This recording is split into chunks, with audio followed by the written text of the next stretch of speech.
I hope आप लोग अच्छे होंगे। और आइए आज हम लोग नीति श्लोक का पाठ के सारांश पढ़ने वाले और इस वीडियो में बने रहे।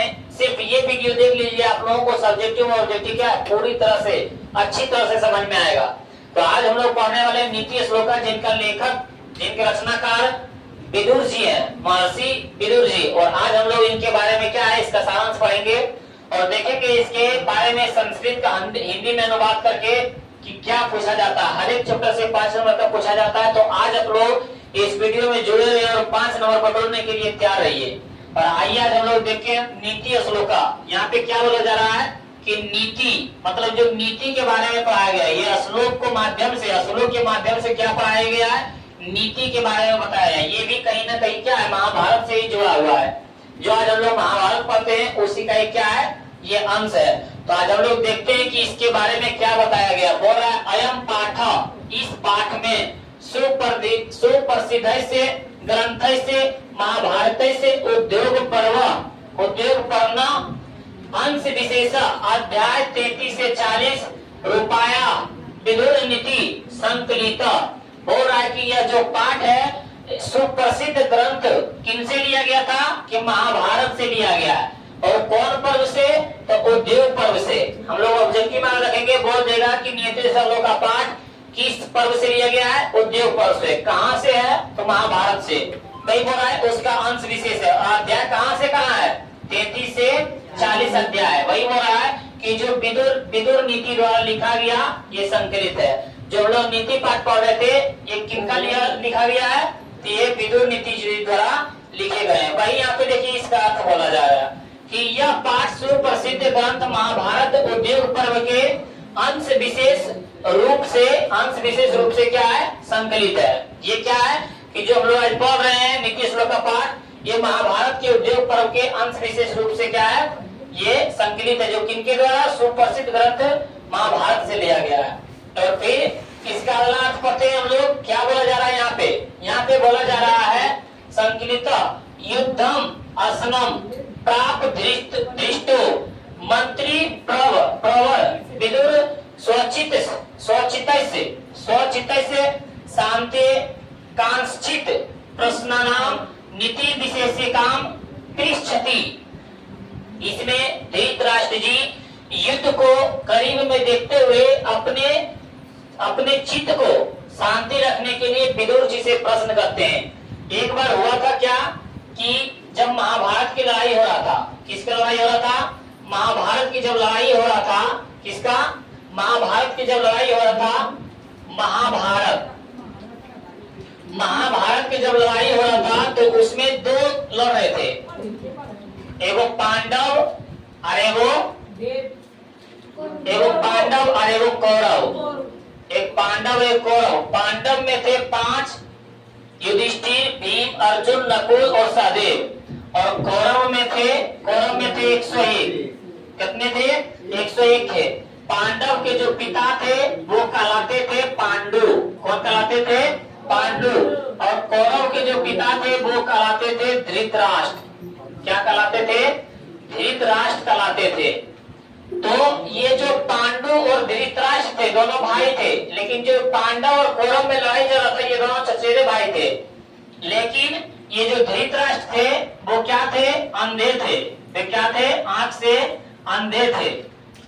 अंधे थे। तो वो युद्ध को नहीं देख पाते थे, जिनके कारण युद्ध को करीब में देख के विदुर जी से, महर्षि विदुर जी से प्रश्न करते हैं। तो बोल देगा यहाँ पे प्रश्न कौन करता है, तो धृतराष्ट्र ने। कौन करता है, धृतराष्ट्र ने। किससे करता है, तो महर्षि विदुर जी से। महर्षि विदुर जी से क्या करते हैं, प्रश्न करते हैं। तो वही यहाँ पे बताया जा रहा है। वही क्या है, यहाँ पे बोला जा रहा है। क्या बोला जा रहा है, यहाँ पे देखिए, यहाँ पे जो सारांश है इसका उसी तरह बताया गया है कि धृतराष्ट्र बोल रहा है यहाँ पे कि युद्धम स्नानम प्राय धृतराष्ट्रो मंत्री बोल रहा है कि जो विदुर जी है वो वहां के क्या थे, मंत्री थे। बोल देगा कि नीति श्लोक का पाठ में विदुर जी क्या थे, तो मंत्री। विदुर जी स्वचित से बोल रहा है कि धृतराष्ट्र अपने चित्त को शांति के लिए कांक्षितम प्रश्न करते हैं, नीति विशेषिका नाम और नीति पर परीक्षति पूछते हैं। तब बोल रहे हैं कि तेषाम समुचितम उत्तरम विदुर ददाति।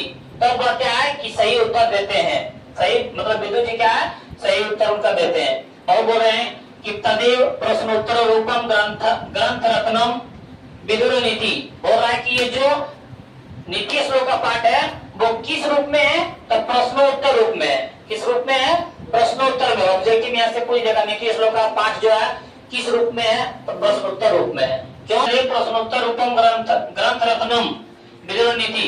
ये जो मतलब प्रश्नोत्तर किससे पूछते हैं, विदुर जी से पूछते हैं। ये कौन, धृतराष्ट्र। बोला इयमपि भगवत गीते महाभारत से अंगयापि स्वतंत्र ग्रंथ रूप वर्तते। बोला कि जिस प्रकार भगवत गीता महाभारत से जुड़ा हुआ है। महाभारत के लेखक कौन है, वेद व्यास। कौन है, वेद व्यास। और किस भाषा में है ये जो महाभारत, ये किस भाषा में लिखा गया है, संस्कृत भाषा में। किस भाषा में, संस्कृत भाषा में। तो उसी तरह बोला कि जिस प्रकार भगवत गीता किसका अंश है, महाभारत का अंश है, उसी तरह नीति श्लोक का पाठ भी किनका अंश है, महाभारत का ही अंश है। उन्हीं से स्वतंत्र। वही बोल देगा कि जो नीति श्लोक का पाठ किस ग्रंथ का स्वतंत्र, मतलब किसका स्वतंत्र ग्रंथ है, तो हम लोग बोलेंगे महाभारत का। किसका स्वतंत्र ग्रंथ है, तो महाभारत का। और आज हम लोग इसमें कितना 10 श्लोक पढ़ने वाले हैं। कितने श्लोक पढ़ने वाले हैं, 10 श्लोक में। बोल देगा नीति श्लोक का पाठ में कितने श्लोक हैं, 10 श्लोक है। कितने श्लोक हैं, 10 श्लोक है। 10 श्लोक से हम लोग कुछ ना कुछ क्या है, सीख मिलता है। तो आइए हम लोग देखते हैं कि 10 श्लोक में क्या बताया गया है। तो पहला श्लोक हम लोग देखते हैं। इसका ये अर्थ था जो हम लोग पढ़े थे संस्कृत का, और ये पहला श्लोक है। ये पहला श्लोक देखते हैं क्या बोल रहा है। यहाँ पे समझते जाना है। यस्य कृतम न विद्यन्ति शीतयुष्णं भयरति समृद्धि समृद्धिर्वा स्व पंडित उच्यते। एक बार आप लोग भी साथ में पढ़ते जाइए क्या बोला गया है। बोल रहा है यहाँ पे कि यस्य कृत्यम न विद्यन्ति शीतयुष्णं भयरति भयम रति समृद्धि असमृद्धिर्वा स्व पंडित उच्यते। यहाँ से इसका अर्थ कहना है, यहाँ से कहना क्या है कि यश कृतम न विद्यन्ति। क्या बोला जा रहा है, बोला यश मतलब जिसके, कृतम मतलब कार्य, न नहीं, विद्यन्ति मतलब बाधा। जिसके कार्य में बाधा नहीं पहुंचाता है, जिसके कार्य में बाधा नहीं पहुंचाता है। क्या बाधा नहीं पहुंचाता है, शीत मतलब ठंडा, उष्णम मतलब गर्मी, भय मतलब भय, और रति मतलब आनंद, प्रेम। वह जिसके कार्यों में जाड़ा, गर्मी, भय और आनंद में बाधा नहीं पहुंचाता है। उसके बाद बोल रहा है कि समृद्धि असमृद्धिर्वा, और सुख और दुख में एक समान आता है, सब एक समान आता है। भाई क्या कहलाता है, पंडित कहलाता है। पंडित हम किसको कहेंगे कि जिसके कार्यों में जाड़ा, गर्मी, भय और आनंद में बाधा नहीं पहुंचाता है, और सुख और दुख में एक समान आता है, वही क्या कहलाता है, पंडित कहलाता है। क्वेश्चन पूछ देगा पंडित किसे कहते हैं, तो हम लोग क्या बोलेंगे कि जिसके कार्यों में कौन कौन, जाड़ा, गर्मी, भय और आनंद में बाधा नहीं पहुंचाता है, और सुख और दुख में क्या है, एक समान आता है, वही क्या कहलाता है, पंडित कहलाता है। तो वही देखिए यहाँ पे अर्थ लिखा गया है। इसका अर्थ वही है, बोला जा रहा है यहाँ पे। क्या बोला जा रहा है कि जिसके कार्यों को जाड़ा, गर्मी, भय और आनंद में बाधा नहीं पहुंचाता है, तथा जो सुख और दुख में एक समान आता है, सुख और दुख में एक समान आता है, उसे क्या कहते हैं, पंडित कहते हैं। ये आप लोग अच्छी तरह से समझ गए होंगे पहला श्लोक। हम लोग देखते हैं इसका दूसरा श्लोक। इसका देखते हैं कि दूसरा श्लोक में क्या बोल रहा है। दूसरा श्लोक में बोल रहा है हमारे पास क्या है, बोल रहा है तत्वज्ञ सर्वभूतानां योग्य सर्वकर्माणां उपाज्ञो मनुष्याणां नर पंडित उच्यते। एक बार साथ में ही पढ़िए, देखते हैं साथ में क्या क्या मतलब बोला जा रहा है। यहाँ पे क्या है, बोल रहा है तत्वज्ञ सर्वभूतानां योग्य सर्वकर्माणां उपाज्ञो मनुष्याणां नर पंडित उच्यते। तो हम लोग बोलेंगे, इसका अर्थ समझेंगे कि बोल रहा है कि तत्व की मतलब तत्व, सर्व मतलब सभी, भूतानां मतलब मतलब जीव, मतलब सभी जीवों का तत्व जानने वाला, सभी जीवों का तत्व जानने वाला।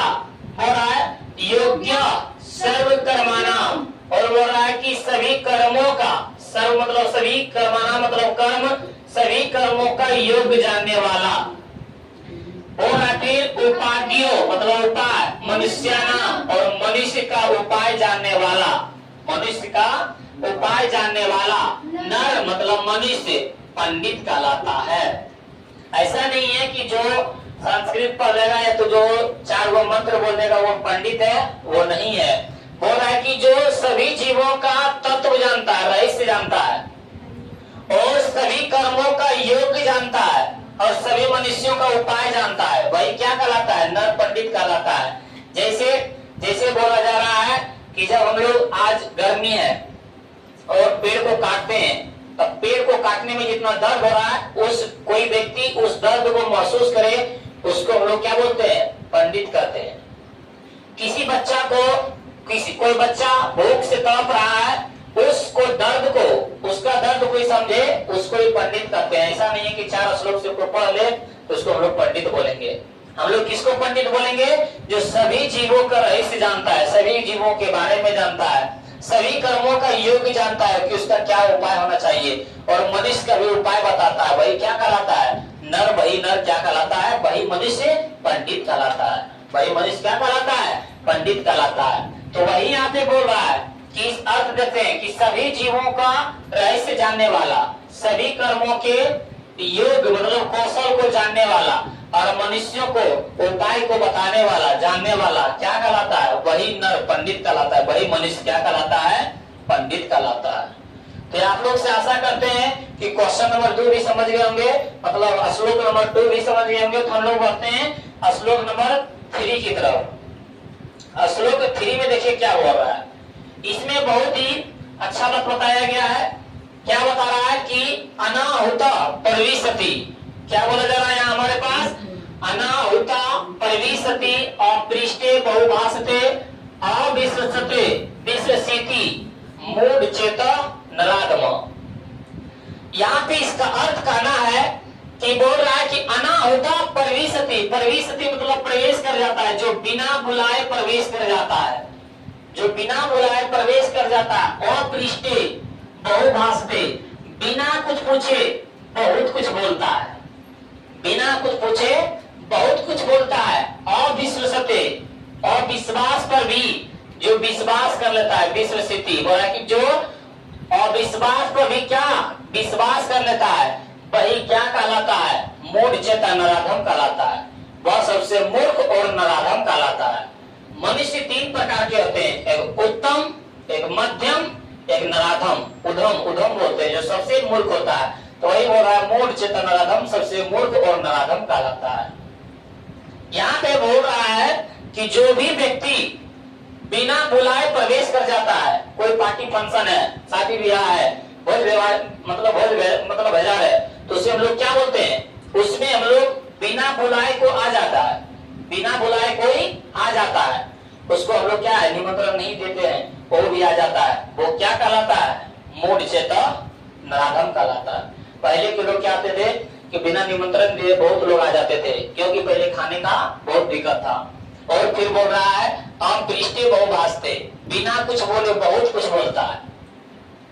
2-3 लोग दोस्त जा रहा है, मतलब एक ऐसा दोस्त होता है, तो ऐसा व्यक्ति होता है कि जो कुछ बिना पूछे कोई झूठे बोल रहा है कि वहां गए तो ये हुआ, वो घूमने गए या तो ये खाए, वो हम लोग काम किए, बिना कुछ पूछे कभी नहीं बोलना चाहिए। क्या समझा जाता है? मूर्ख समझा जाता है। क्या समझा जाएगा? मूर्ख समझा जाएगा। और बोला फिर अविश्वसते, जिस पर विश्वास नहीं है उस पर भी जो विश्वास कर लेता है वो क्या कहलाता है? मूर्ख कहलाता है। मान लीजिए कि कोई व्यक्ति अपने समाज में, अपने गांव में हर एक व्यक्ति से कुछ ना कुछ पैसा लिए हैं और वो पैसा देने के नाम नहीं ले रहे हैं, किसी भी व्यक्ति को विश्वास नहीं है कि ये पैसा दे देगा, तब फिर भी कोई व्यक्ति इसको पैसा दे रहा है और विश्वासी है, तब फिर भी उस पर विश्वास करके पैसा दे रहा है, तो वो क्या कहलाएगा? वही मूर्ख कहलाएगा, क्योंकि वो जान रहा है कि यह विश्वासी है, ये पैसा देने वाला नहीं है, तब फिर भी उस पर विश्वास करके क्या पैसा दे रहा है, तो वो क्या कहलाएगा? मूढ़ चेतन नराधम कहलाएगा। बस सबसे मूर्ख कहलाएगा।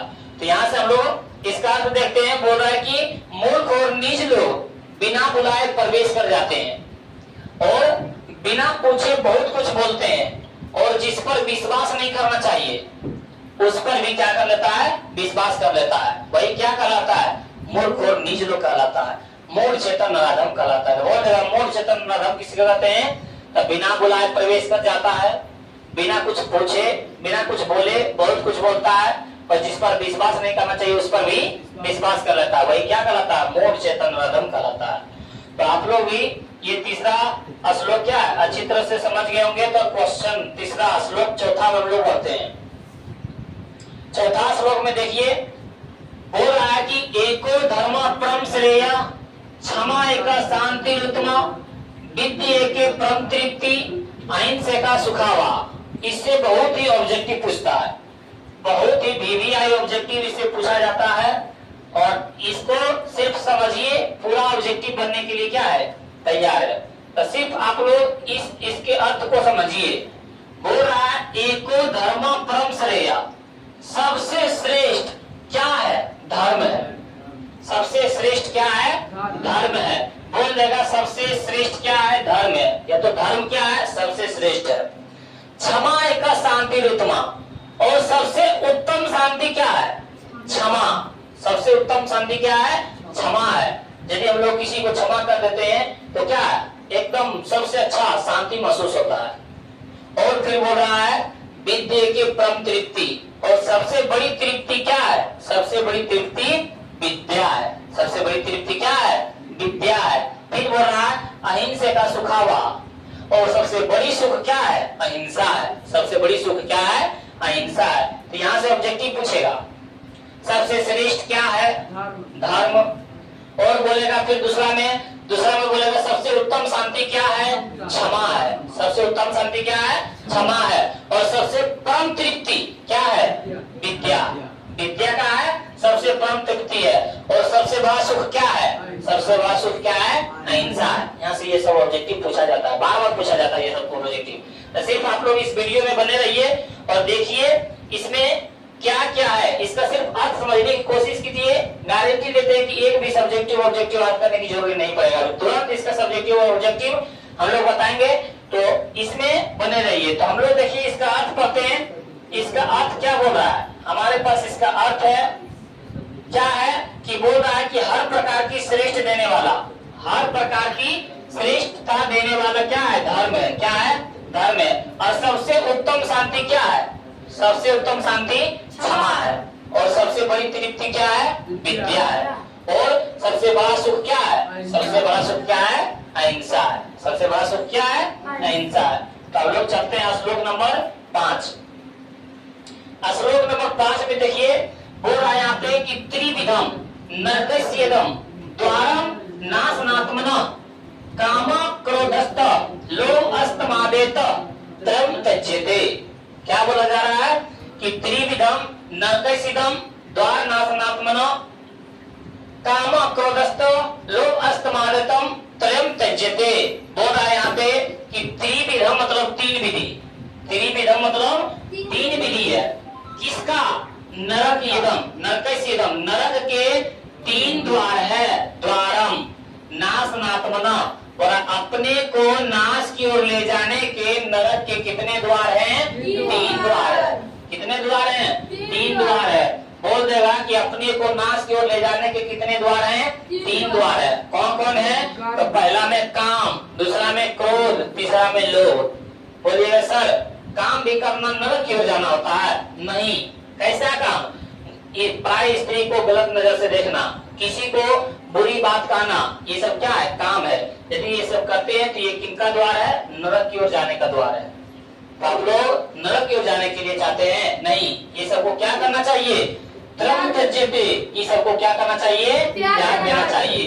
तो वही बोल रहे हैं कि जो काम को, क्रोध को, लोभ को त्याग देगा वह नरक की ओर नहीं जाएगा। तो बोल देगा यहाँ पे ऑब्जेक्टिव कि नरक के कितने द्वार है उनके नाम लिखे, तो हम लोग क्या बोलेंगे, नरक के तीन द्वार है। कौन कौन है, काम, क्रोध और लोभ। ये तीनों को क्या करना चाहिए, त्याग देना चाहिए।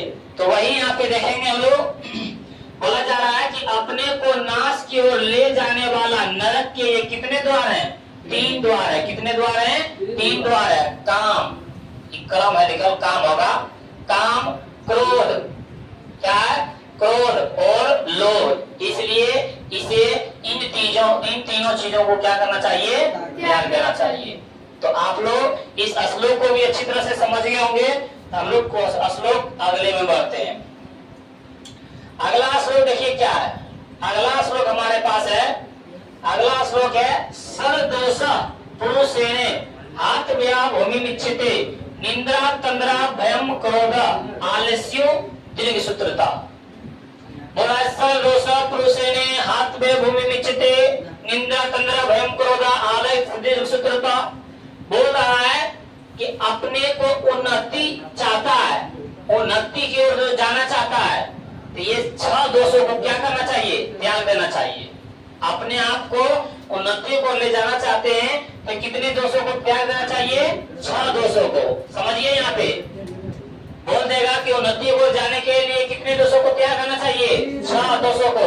और नरक की ओर जाने का कितने द्वार होते हैं? 3 द्वार। लेकिन यहाँ पे बोला सर्वदोष, 6 दोष है। क्या है? 6 दोष है। बोल देगा कि कितने दोष होते हैं? अपने उन्नति की ओर जाने के कितने दोषों को त्याग देना चाहिए? 6 दोषों को। भाई बोले सर्वदोष पुरुषेणे हाथ व्या भूमि मिच्छते, ये सबको क्या करना चाहिए? त्याग देना चाहिए। किसको? निंदा, मतलब किसी की निंदा करना, किसी की निंदा करना, बुराई करना। यदि किसी की बुराई निंदा कीजिएगा तो अपने आप को आगे नहीं ले पाइएगा, कभी भी उठ नहीं पाइएगा। तंद्रा, तंद्रा मतलब क्या होता है? ऊँघना। क्या होता है? ऊँघना। ऊँघना मतलब न तो सोना है न तो जगना है। और फिर बड़ा भय, भय मतलब डर। भय मतलब क्या होता है? डर। अपने आप को उन्नति को ले जाना चाहते हैं तो डर नहीं होना चाहिए। क्रोध, क्रोध को भी त्याग देना चाहिए। आलस, आलस को भी त्याग देना चाहिए। और दीर्घ सूत्रता, देर से काम शुरू करना, ये इसको भी क्या करना चाहिए? त्याग देना चाहिए। हम लोग क्या इसे सीख मिले हैं?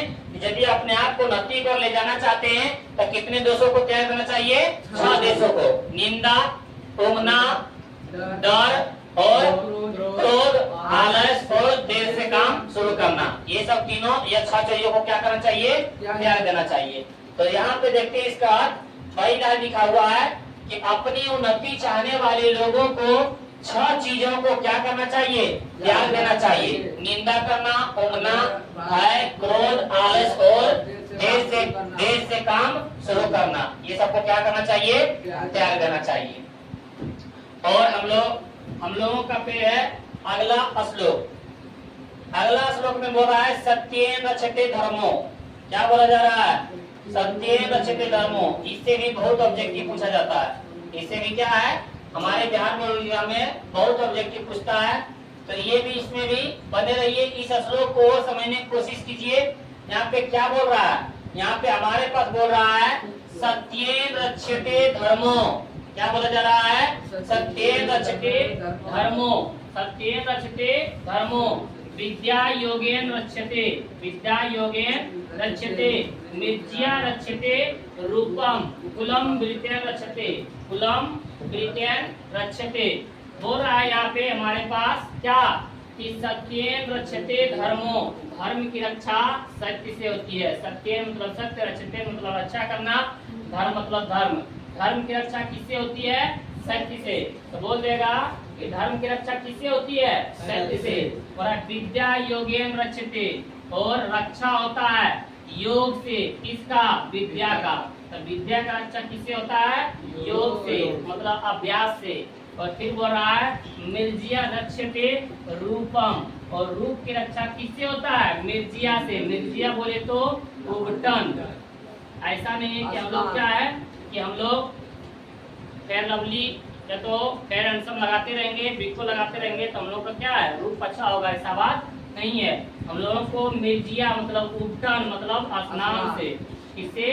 स्नान से रूप की रक्षा होती है। किससे रूप की रक्षा होती है? स्नान से रूप की रक्षा होती है। ये सब क्या है? ये सब क्या है? यही चीज से हम लोग का क्या है? रूप की रक्षा होती है। और कुलम वृत्तेन रक्षते, और कुल की रक्षा, खानदान की रक्षा किससे होती है? आचरण से, वृत्त से होते हैं, अच्छे आचरण से होते हैं। तब बोल रहा है कि सत्येन रक्षते धर्मो, यहाँ से ऑब्जेक्टिव पूछा जाएगा कि धर्म की रक्षा किससे होती है? सत्य से। धर्म की रक्षा किससे होती है? सत्य से। और बोल देगा विद्या की रक्षा किससे होती है? योग से। योग बोले तो अभ्यास से। और फिर बोल रहा है कि रूप की रक्षा किससे होगा? तो विद्या से, या तो स्नान से, या तो उपटन, उपटन लगाने से रूप की रक्षा होता है। और फिर बोल देगा कुल की रक्षा किससे होता है? तब ब्रिटेन से, मतलब आचरण से, अच्छे आचरण से क्या होता है? कुल की रक्षा होता है। अच्छे आचरण से किसकी रक्षा होता है? कुल की रक्षा होता है। यहाँ पे देखते हैं इसका अर्थ। इसके अर्थ में क्या बोला गया है? वही है, देखिए यहाँ पे इसका अर्थ। यहाँ पे बोला जा रहा है कि धर्म की रक्षा सत्य से होती है, विद्या की रक्षा अभ्यास से होती है, और रूप की रक्षा स्नान से होती है, और वंश की रक्षा किससे होती है? आचरण से होती है। यदि हम लोग पढ़ रहे हैं, इसका अभ्यास नहीं करेंगे तो आज हम लोग विद्या भूल सकते हैं। इसलिए बोलता है कि विद्या की रक्षा किससे होना चाहिए? अभ्यास से, योग से होना चाहिए। और फिर हम लोग बढ़ते हैं अगला श्लोक। अगला श्लोक में देखिए क्या बोल रहा है। यहाँ पे बोल रहा है कि सुलभ पुरुष राजन सततम प्रियवादिना अप्रिय से तू पथत से वक्ता श्रोता च दुर्लभ। यहाँ पे श्लोक का अर्थ है, क्या बोला जा रहा है कि सुलभ मतलब बहुत सरल से पुरुष मिल जाते हैं। हे राजन, राजन बोल रहा है हे राजन, बहुत ही सरल रूप में पुरुष मिल जाते हैं। कैसा पुरुष? सततम प्रियवादिना, प्रिय बोलने वाले लोग, मीठा मीठा बोलने वाले लोग क्या है? आसानी से मिल जाते हैं। मीठा मीठा बोलने वाले लोग, प्रिय प्रिय बात बोलने वाले लोग क्या है?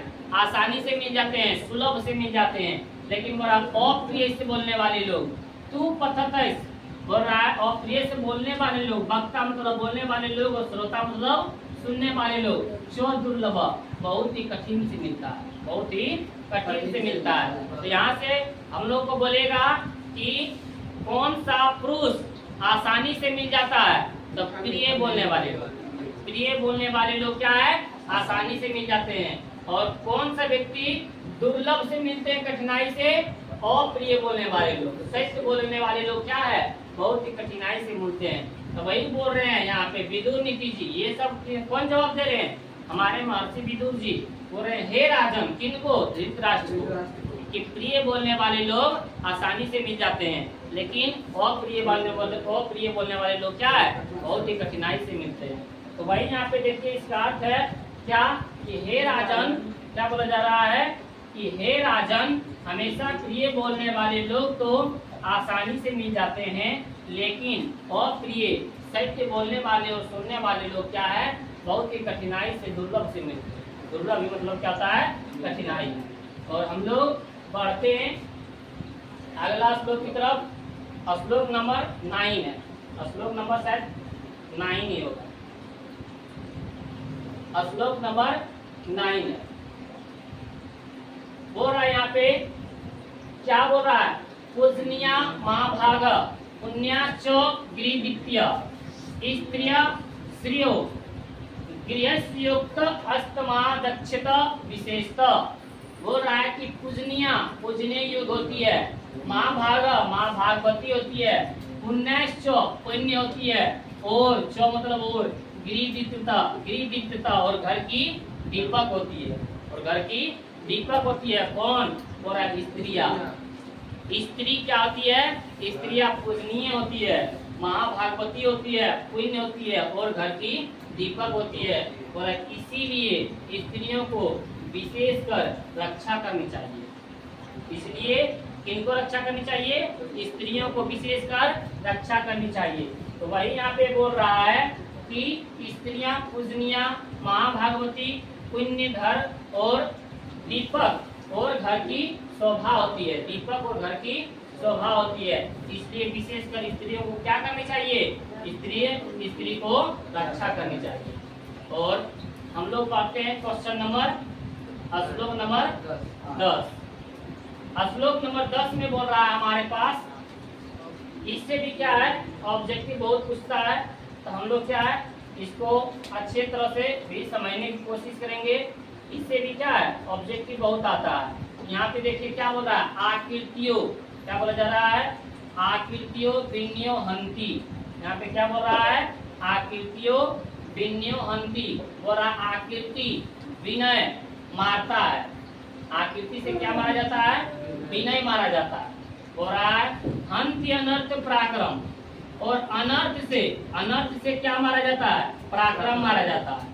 बोला हंत्य नित्यम क्षमा क्रोध, क्रोधमाचारो, और हमेशा क्षमा से क्या मारा जाता है? क्रोध मारा जाता है। यदि क्षमा कर दीजिएगा तो क्रोध शांत हो जाएगा।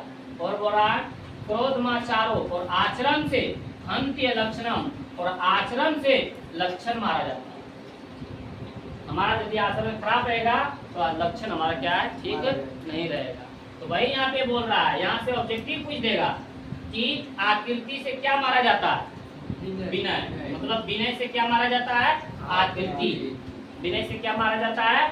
आकृति मारा जाता है। और बोल रहा है अनर्थ से क्या मारा जाएगा? पराक्रम।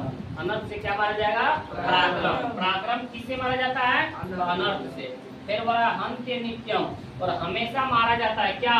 क्षमा से क्रोध।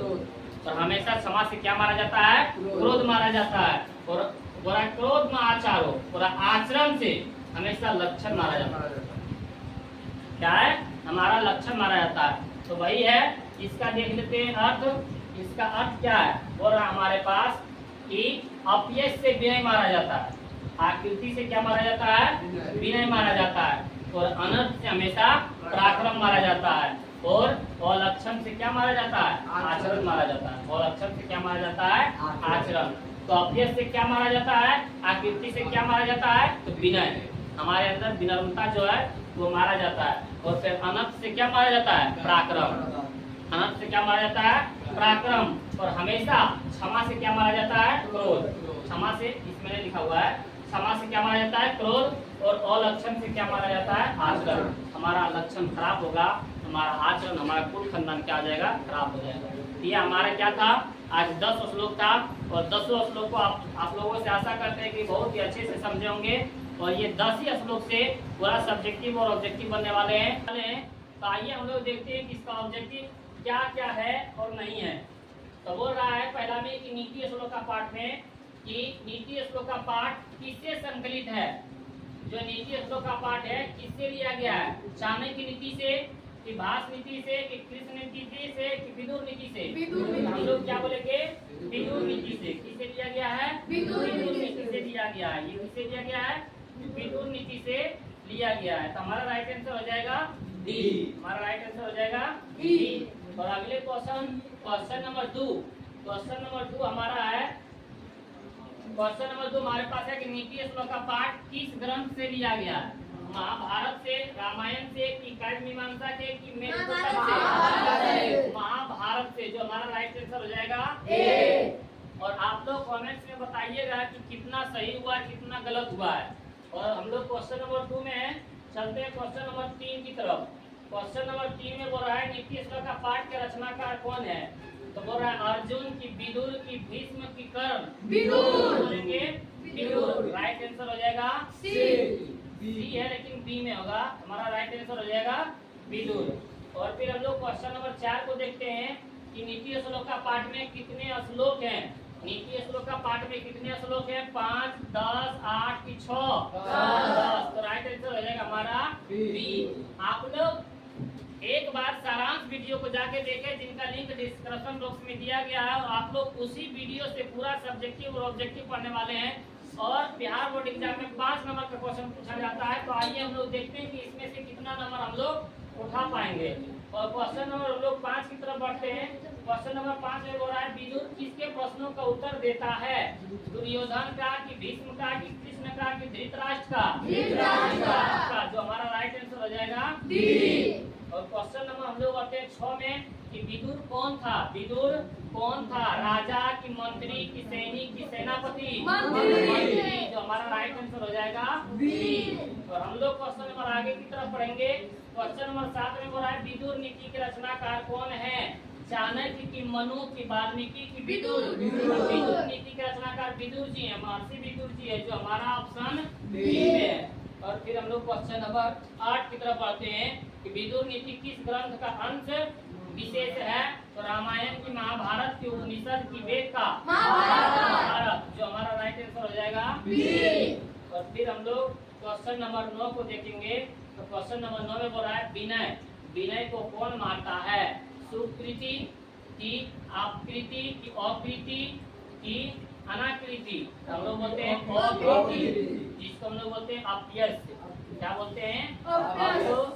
अपयश से। अपयश से क्या मारा जाता है? विनय मारा जाता है। या तो फिर आकृतियों विन्यो हंति। आकृतियों विन्यो हंति। आकृति से क्या मारा जाता है? विनय मारा जाता है। तो क्वेश्चन नंबर 9 हम लोग हो गया। क्वेश्चन नंबर 9 का राइट आंसर हो जाएगा हमारा सी। और क्वेश्चन नंबर 10 की ओर बढ़ते हैं। क्वेश्चन नंबर 10 में बोल रहा है कि कौन पुरुष सभी जगह सुलभ है? कौन पुरुष आसानी से मिल जाते हैं? सत्यवादी, कटुवादी, प्रियवादी, यथार्थवादी, प्रियवादी। कौन? प्रियवादी। प्रियवादी क्या है? हमारा आसानी से मिल जाते हैं। प्रिय बोलने वाले लोग क्या है? बहुत ही जल्द से मिल जाते हैं। लेकिन वो प्रिय बोलने वाले और सत्य बोलने वाले लोग बहुत ही कठिन से मिलते हैं। यहाँ बोल रहे हैं कि कौन से पुरुष सुलभ मतलब आसान से मिल जाते हैं? तो क्या जाएगा? प्रियवादी। और आप लोग कमेंट्स में बताइए कि 10 क्वेश्चन में कितना क्वेश्चन को जवाब दे चुके हैं। और हम लोग बढ़ते हैं फिर क्वेश्चन नंबर 11 की तरफ। क्वेश्चन नंबर 11 में बोला जा रहा है कि बिना बुलाए कौन आता है? बिना बुलाए कौन प्रवेश कर जाता है? सज्जन की, दुर्जन की, मूर्ख की, इनमें से कोई नहीं? मूर्ख। जो हमारा राइट आंसर है सी। तो क्वेश्चन नंबर 12 पढ़ते हैं कि सभी जीवों के सत्य को जानने वाला कौन है? पंडित है कि राजा है कि मंत्री है कि छात्र है? पंडित है। जो हमारा राइट आंसर हो जाएगा ए। और फिर हम लोग क्वेश्चन नंबर बढ़ते हैं 13 की तरफ। हो रहा है बिना पूछे बोलने वाला कौन कहलाता है? मूर्ख की, विद्वान की, राजा की, मंत्री? मूर्ख। जो हमारा राइट आंसर हो जाएगा ए। बिना बुलाए प्रवेश कर जाना, बिना कुछ बोले बहुत कुछ बोलना, और जिस पर विश्वास नहीं करना चाहिए उस पर भी विश्वास कर लेता है, मतलब अविश्वासी पर विश्वास कर लेता है, वह क्या कहलाता है? मूर्ख कहलाता है। जो हमारा राइट आंसर ये है। क्वेश्चन नंबर 14 की तरफ बढ़ते हैं कि काम, क्रोध और लोभ किसके द्वार हैं? स्वर्ग के कि नरक के कि विद्यालय के कि गांव के? नरक के। नरक के कितने द्वार हैं? 3 द्वार हैं। कौन कौन है? काम, क्रोध और लोभ। काम, क्रोध और लोभ, ये नरक के क्या है? 3 द्वार हैं। तो ये तीनों द्वार को क्या करना चाहिए? त्याग करना चाहिए। तो हमारा यह जगह काम, क्रोध, लोभ किसके द्वार हैं? तो नरक के। और क्वेश्चन नंबर हम लोग 15 देखते हैं। क्वेश्चन 15 में बोला है धर्म की रक्षा किससे होती है? सत्य से कि विद्या से कि वृत्ति से कि इनमें से किसी से नहीं? सत्य से। बोला सत्येन रचते धर्मो योगेन रचते विद्या योगेन रचते और मिर्जिया रचते रूपम कुलम विद्या रचते। बोल रहा है यहाँ पे कि सत्य से धर्म की रक्षा होती है, और विद्या से, विद्या किससे रक्षा होती है? योग से। और वृत्ति किससे रक्षा होती है? आचरण से, कुल। तो भाई बोल रहा है यहाँ पे हमारे पास कि धर्म की रक्षा किससे होती है? सत्य से। राइट आंसर हो जाएगा हमारा क्वेश्चन नंबर 16 देते हैं। अभी जस्ट ही बताए थे कि नरक के कितने द्वार है? क्या बोले थे? नरक के कितने द्वार है? 3, 2, 1 कि 4? बोलेंगे राइट आंसर 3 क्या है? नरक के 3 द्वार है। कौन कौन है? काम, क्रोध और लोभ। ये क्या है? नरक के 3 द्वार है। और फिर हम लोग क्वेश्चन नंबर 17 पढ़ते हैं कि विनय को कौन मारता है? विनय को कौन मारता है? यश की, अपयश की, क्षमा की, शत्रु? अपयश से विनय मारा जाता है, या तो अकीर्ति से विनय मारा जाता है। हम लोग क्या बोलेंगे? अपयश से विनय मारा जाता है। क्या मारा जाता है? अपयश से विनय मारा जाता है। हमारा राइट आंसर हो जाएगा बी। हमारा राइट आंसर हो जाएगा बी। और क्वेश्चन नंबर 18, क्वेश्चन नंबर 18 में देखेंगे क्या है? क्वेश्चन नंबर 18 में कि सुख किसे कहा गया है? सुख किसे कहा गया है? अहिंसा की, क्रोध की, हिंसा की, क्रोध की, अहिंसा की, क्षमा? सुख अहिंसा से होता। अहिंसे का सुखावा। क्या बोला जा रहा है? अहिंसे का सुखावा। श्लोक है, हम पढ़ाए भी थे, सारांश से बजा के देखिए। अहिंसे का सुखावा, सबसे बड़ा सुख किसे मिलता है? अहिंसा से। जो हमारा राइट आंसर हो जाएगा सी। तो हम लोग का क्वेश्चन नंबर 18 तक हो चुका है। बढ़ते हम लोग क्वेश्चन नंबर 19 में। कुल और वंश, कुल और वंश की रक्षा किससे होता है? रूप से, योग से कि चरित्र से कि समाज से? चरित्र से। चरित्र से हमारा कुल और वंश की रक्षा होता है।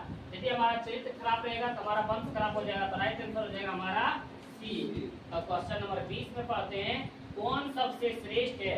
सबसे श्रेष्ठ क्या है? विद्या है, क्रोध है, योग है कि धर्म है? तो बोलेंगे धर्म। धर्म सबसे क्या है? श्रेष्ठ है। बोला एको धर्म परम श्रेय, क्षमा एक शांति उत्तमा, विद्या के परम दृष्टि, अहिंसे का सुखावा। बोला सबसे श्रेष्ठ क्या है? तो धर्म है, जो हमारा हो जाएगा राइट आंसर डी। तो आप लोग एक बार कमेंट्स में फिर से बताइए, हम लोगों का क्वेश्चन 20 हो चुका है, तो 20 में आप लोग कितना जवाब दे चुके हैं, कितना सही जवाब दे चुके हैं। तो आइए हम लोग बढ़ते हैं क्वेश्चन नंबर 21 की तरफ। क्वेश्चन नंबर 21 में बोला है दोस्त कितने हैं? दोस्त कितने हैं? बोला 4 की 6 की 5 की 3 6। हमारा राइट आंसर हो जाएगा 6। सर दोषा पुरुष ने हाथ में भूमि विचिते निंद्रा तंद्रा भयं क्रोध आलस तीव्रता। पर अपने को उन्नति को चाहने, अपने को उन्नति को ले जाना चाहते हैं तो कितने दोष को त्याग देना चाहिए? 6 दोषों को। निंद्रा तंद्रा भय क्रोध आलस और देर से काम शुरू करना। तो कितने दोषों को त्याग देना चाहिए? 6 दोषों को। जो राइट आंसर हमारा है ऑप्शन बी। फिर हम लोग 22 में चलते हैं कि घर की लक्ष्मी कौन है? धन है कि स्वर्ग है कि स्त्रियां है कि पिता है? घर की लक्ष्मी कौन होता है? स्त्रियां। तो हमारा राइट आंसर हो जाएगा सी। क्वेश्चन नंबर 23 में बोल रहा है कि पराक्रम से किसका नाश होता है? तो बोल रहा है अनर्थ से पराक्रम का नाश होता है। आकृत्य विन्य हंति अनर्थ पराक्रम, हंति अनर्थ पराक्रम।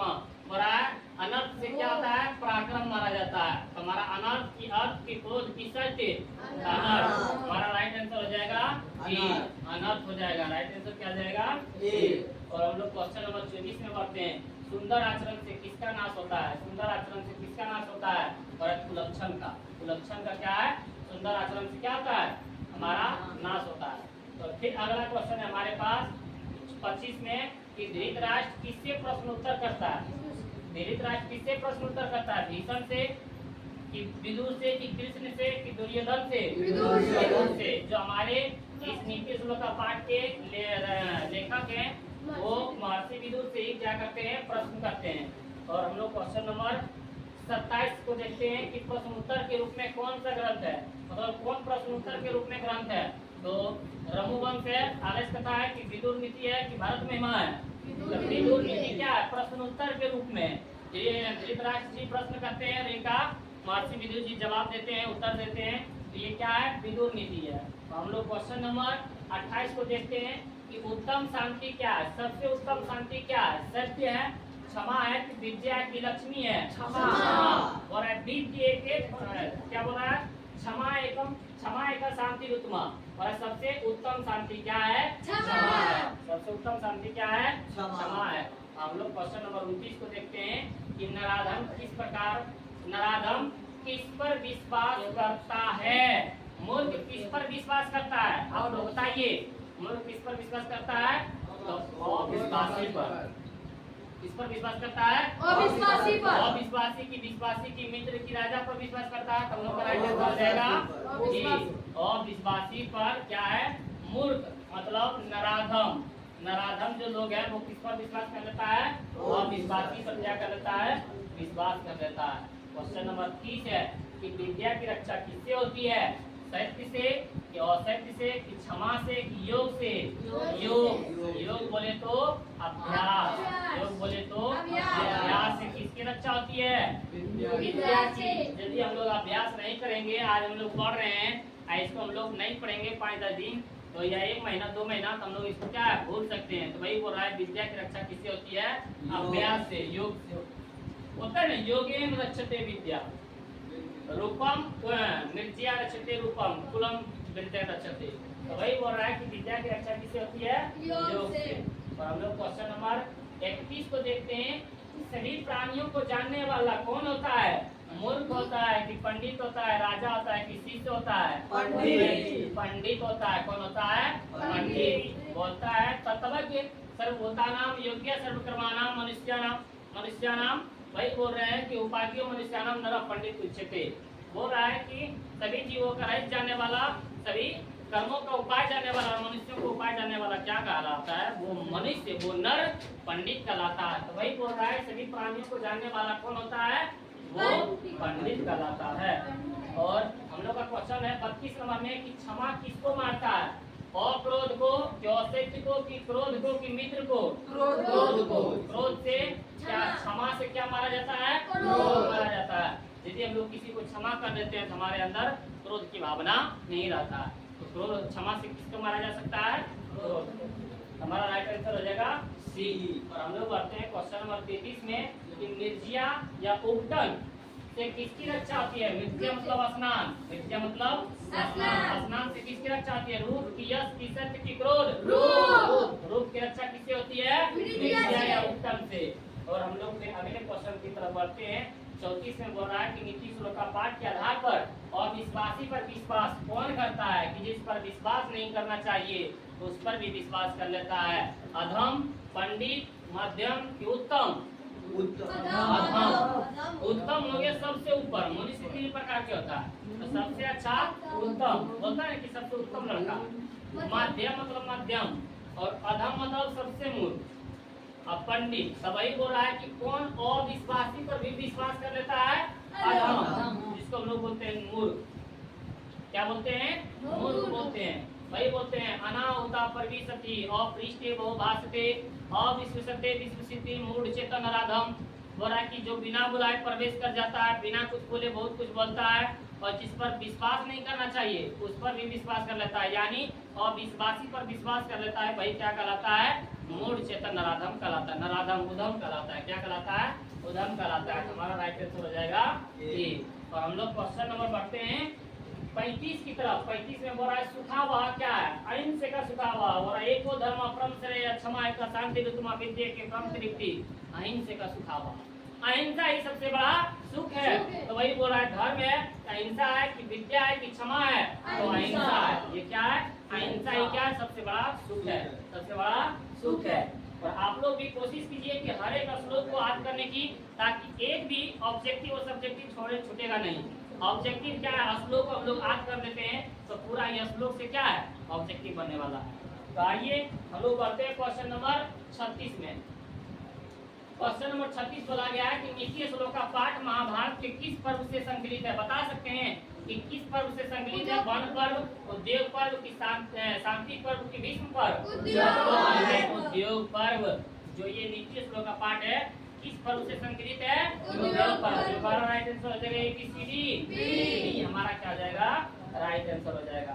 और फिर हम लोग बढ़ते हैं क्वेश्चन नंबर 37 की तरफ। बड़ा महाराज धृतराष्ट्र के प्रश्नों का समुचित उत्तर कौन देते हैं? जब महाभारत हो रहा था तभी महाभारत के धृतराष्ट्र क्या थे? आंख से अंधे थे। तब युद्ध को नजदीक देखकर प्रश्न करते हैं। वो प्रश्न के उत्तर कौन देते हैं? मंत्री विदुर, की दुर्योधन, की अर्जुन, की कृष्ण? मंत्री विदुर जी। जो हमारा राइट आंसर हो जाएगा ए। हम लोग क्वेश्चन बढ़ते हैं आगे की तरफ। क्वेश्चन नंबर 38 में अपृष्टे बहुभाषते किस पाठ की युक्ति है? बोल रहा है हमारे पास अनाहुता प्रविशति अपृष्टे बहुभाषते अविश्वसते विश्वसिति मूढ़ चेतन नराधम। ये किस पाठ की युक्ति है? हम लोग बोलेंगे नीति श्लोका के, कि मंदाकिनी वर्णनम के, कि आदेश कथा के, कि मंगलम के? राइट आंसर हो जाएगा ऑप्शन ए। नीति श्लोक का पाठ की युक्ति है। और क्वेश्चन नंबर हम लोग देखते हैं 39 में बोल रहा है परम तृप्ति देने वाली क्या है? विद्या के परम तृप्ति। एक वो धर्म परम श्रेय क्षमा का शांति ऋतुमा विद्या के परम तृप्ति। अहिंसे का सुखावा। विद्या के परम तृप्ति। विद्या ही सबसे बड़ा तृप्ति है। और विद्या है कि क्रोध है, कि 5 है, कि दीर्घसूत्रता है? विद्या। विद्या ही क्या है? सबसे बड़ी तृप्ति है। जो हमारा राइट आंसर हो जाएगा ये। हम लोग क्वेश्चन नंबर करते हैं 40 में देखिए क्या बोल रहा है? अपनी उन्नति चाहने वाले को कितने दोषों को त्याग देनी चाहिए?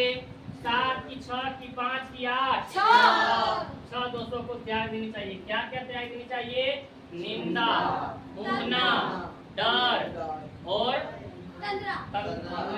आलस्य, दीर्घसूत्रता। अरे भाई निंदा, तंद्रा, भय, क्रोध, क्रोध को त्याग देना चाहिए। सर्वदोषा पुरुष हाथ भूमि में क्षति निंदा तंद्रा भय क्रोध आलस्य दीर्घसूत्रता। ये 6 चीजों को क्या करना चाहिए? त्याग देना चाहिए। जो अपने उन्नति चाहते हैं। तो वही बोल रहे हैं कि अपने उन्नति चाहने वाले लोगों को कितने दोषों को त्याग देना चाहिए? 6 दोषों को। और हम लोग फिर अगला क्वेश्चन में बढ़ते हैं कि रूप की रक्षा किससे होती है? रूप की रक्षा किससे होती है? हम लोग बता सकते हैं फिर बबली से, सत्य से कि योग से कि मिर्जिया से कि वृत्ति से? मिर्जिया से। मिर्जिया की जगह पर रख सकता है स्नान, स्नान की जगह पर रख सकता है उद्यान। ये सबसे किसकी रक्षा होती है? ये सबसे रूप की रक्षा होती है। और हम लोग पढ़ते हैं क्वेश्चन नंबर 42।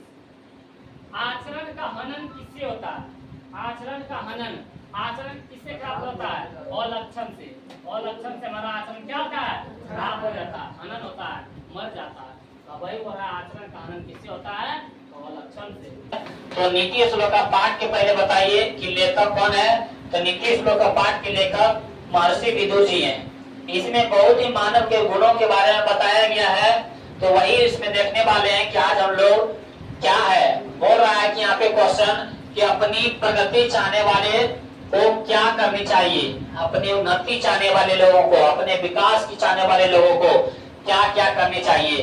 तो बोल रहा है कि अपने उन्नति चाहने वाले लोगों को 6 दोषों को त्याग देना चाहिए। कितने दोषों को त्याग देना चाहिए? 6 दोषों को त्याग देना चाहिए। निंदा करना, ऊँघना, ऊँघना मतलब न तो सो रहा है न तो जग रहा है। और तीसरा में डर, जिसके अंदर डर है वो कभी भी उन्नति नहीं कर पाएगा। चौथा में हम लोग बोल सकते हैं, क्या बोल सकते हैं? चौथा में बोल सकते हैं क्रोध, जिसके अंदर क्रोध है वो आगे कभी नहीं बढ़ सकता है। आलस, जिसमें आलसी है, इसमें क्या है? आलसी है। और जो देर से काम शुरू करता है, जो देर से काम शुरू करता है, वही हो रहा है निंद्रा, तंद्रा, भयम, क्रोध, आलस, दीर्घसूत्रता। जिसके पास क्या है? निंदा करने की आदत है। जो तंद्रा में रहता है, ना तो सोता है ना तो जगता है। जो इसके पास डर है, जिसके पास क्रोध है, जिसके पास आलसी है, और जो देर से काम शुरू करता है, वो क्या है? कभी भी अपने विकास नहीं कर पाएगा, कभी वो अपने उन्नति को नहीं जा पाएगा। तो वही यहाँ पे क्वेश्चन है हमारे पास कि अपनी प्रगति चाहने वाले को निंद्रा, तंद्रा, भय, क्रोध और आलस और देर से काम करने की आदत को क्या करना चाहिए? त्याग देना चाहिए। भाई यहाँ पे बोल रहा है कि सरल दोषा पुरुष ने हाथ व्यय भूमि में चिते निंदा, तंद्रा, भय, क्रोध, आलस, दीर्घसूत्रता। कि अपने उन्नति चाहने वाले लोगों को 6 चीजों को त्याग देना चाहिए। वो क्या है? निंद्रा, तंद्रा, भय, क्रोध, आलस और देर से काम शुरू करने वाले लोगों को। अगला क्वेश्चन हमारे पास कि नीति श्लोक का पाठ के आधार पर मूर्ख का लक्षण बताएं कि कौन मूर्ख व्यक्ति है। तब मूर्ख के लक्षण हम लोग क्या बताए थे? बोले थे अनाहुता प्रविशति, अपृष्टे वो भासते, अविश्वसते विश्वसिति, मूढ़ चेतन राधमा। बोलते हैं कि जो लोग बिना बुलाए प्रवेश कर जाते हैं और बिना कुछ पूछे बहुत कुछ बोलता है, बिना कुछ पूछे बहुत कुछ बोलता है और अविश्वासी पर जो विश्वास कर लेता है, वही क्या कहलाता है? मूर्ख कहलाता है। तो वही यहाँ पे बोला जा रहा है कि नीति श्लोक का पाठ में महात्मा विदुर ने मूर्ख मनुष्य के 3 लक्षण बताए हैं। कितने लक्षण बताए हैं? 3 लक्षण बताए हैं। ऐसा व्यक्ति जो बिना बुलाए आता है, ऐसा व्यक्ति जो बिना बुलाए आता है तथा बिना पूछे ही अधिक बोलता है, उससे कुछ बिना पूछे वो बहुत बोलता है और बोलता है और विश्वासी पर विश्वास करता है। ये जिसके अंदर 3 लक्षण है वो क्या है? मूर्ख है। तो आप लोग कमेंट में बताइए आप लोग में मेरी इस लक्षण है? नहीं है तो नो लिखिए और है तो यस लिखिए। तो देखते हैं आज हम लोग का मूर्ख कौन कौन है। तो मूर्ख किसको कहेंगे? मूर्ख के लक्षण किसके अंदर होता है? जो बिना बुलाए प्रवेश कर जाता है, बिना कुछ बोले बहुत कुछ बोलता है और अविश्वासी पर भी जो व्यक्ति विश्वास कर लेता है वह क्या कहलाता है? वह मूर्ख कहलाता है। वह क्या कहलाता है?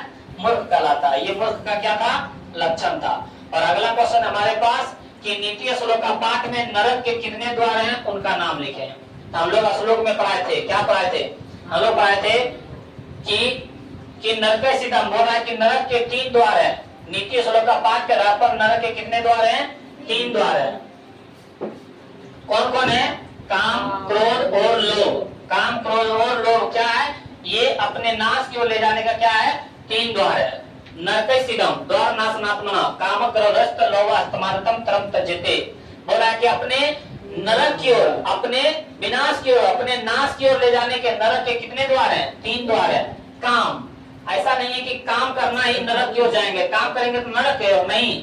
जो पराई स्त्री को गलत नजर से देखे, जो दूसरों को बुराई करे, वो काम कहलाता है। ये सब नहीं करना चाहिए। क्रोध, जिसके अंदर क्रोध है, मान लीजिए कि क्रोध में आके लड़ाई झगड़ा कर दे, वो क्या है? विनाश की ओर चल जाता है। और फिर वह लोभ, जिसके अंदर लोभ है, आप लोग वो पढ़ाए थे क्या? पाते व्याघ्रपति कथा, उसमें लोभ के कारण अपने आप को क्या कर लेता है, विनाश कर लेता है। एक सोने के कंगन के लेने के लिए अपने आप को मृत्यु प्राप्त कर लेता है।